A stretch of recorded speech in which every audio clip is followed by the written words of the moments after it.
सरस्वती विद्या मंदिर में वन महोत्सव पालन। वन महोत्सव पालन उपलक्षे खलिकोट फुलझर स्थित सरस्वती शिशु विद्या मंदिर परिसर में पालित हो जाइछि।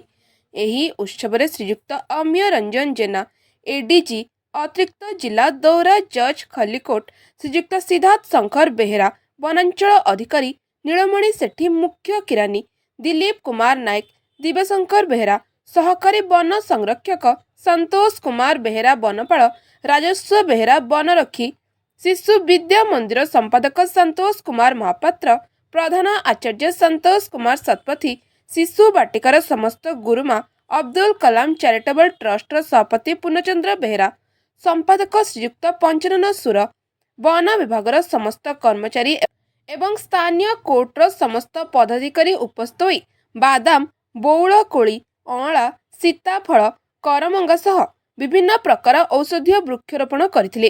परिवेश पाई वृक्षर उपकारिता विषय अतिरिक्त दौरा जज उपस्थित समस्त कर्मकर्ता को बुझाइबा सह किछि समय पाई शिशु मंदिर शिशु बाटिकार शिशु भाई भौणी सह कटाइथिले। शिशु विद्या मंदिर परिवेश श्रृंखला एवं शिक्षादान प्रणाली को भूरियसी प्रशंसा करने सह पुणी थरे सुजोग मिलिले आसी शिशु मानक सह एवं गुरुजी गुरुमांक सह मिसिया पई प्रतिश्रुति दे विदाय नेइथिले। खलिकोटरू माधव बेहेरांक रिपोर्ट, आईजेबी न्यूज।